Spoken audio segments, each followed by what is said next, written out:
सुनो ध्यान से। एक आदमी जो 15 साल तक कहता रहा कि बीजेपी करप्ट है, बीजेपी एजेंसी का मिसयूज करती है, बीजेपी सिर्फ अपने फायदे के लिए काम करती है, वो आज उसी बीजेपी में जा बैठा है और अकेला नहीं गया, 6 और लोग साथ ले गया। ये क्या हो रहा है, आज पूरी कहानी सुनाते हैं। राघव चड्ढा दिल्ली का एक लड़का, लंदन में अपनी लाइफ सेट कर चुका था। सब छोड़ के 2011 में वापस आया, केजरीवाल के साथ जुड़ा और पार्टी का सबसे बड़ा चेहरा बन गया। सिर्फ 26 साल की उम्र में पार्टी का नेशनल ट्रेजरर। 2022 में पंजाब में आपकी 92 सीट की जीत हुई, जिसमें उसका भी बड़ा हाथ था, और उसी पंजाब से इंडिया का सबसे यंग राज्यसभा एमपी बने सिर्फ 33 साल में। फिर क्या हुआ, 2 अप्रैल 2026 को आपकी लीडरशिप ने राघव चड्ढा को राज्यसभा में डिप्टी लीडर का पोस्ट से हटा दिया। उनकी जगह लाए अशोक मित्तल, एलपीयू यूनिवर्सिटी के फाउंडर, एक बिलियनियर बिजनेसमैन। पार्टी ने कहा कि चड्ढा पार्लियामेंट का वक्त बर्बाद कर रहे थे, लेकिन असली बात यह थी कि अंदर ही अंदर रिफ्ट बहुत गहरी हो चुकी थी। अब पता है सबसे बड़ा ट्विस्ट क्या है? अप्रैल 15 को अशोक मित्तल को प्रमोट हुए सिर्फ 13 दिन हुए थे।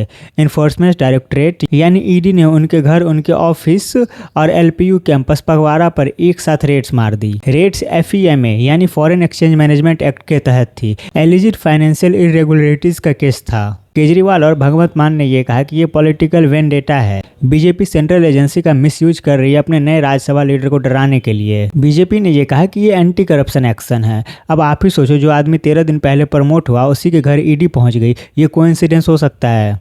और फिर वो दिन आया जिसका डर आम आदमी पार्टी को था। राघव चड्ढा ने प्रेस कॉन्फ्रेंस में खुद कहा, आप अब देश के लिए नहीं, पर्सनल गेन के लिए काम कर रही है।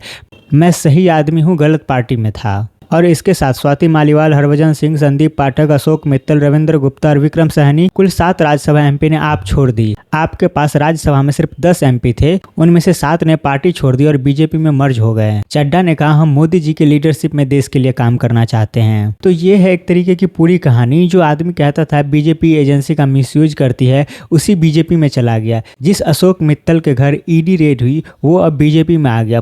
15 सालों की ईमानदारी एक प्रेस कॉन्फ्रेंस में खत्म। सबसे बड़ी बात यह है कि ये बीजेपी है, जहां वॉशिंग मशीन लगी हुई है। मित्तल के घर ईडी रेड हुई, बीजेपी ज्वाइन की, और अब सारे केस ठंडे बस्ते में पड़ जाएंगे। अगर आप ये सब देखकर भी सोचते हैं कि कोई नेता ईमानदार है, तो शायद आपको एक और बार सोचने की जरूरत है।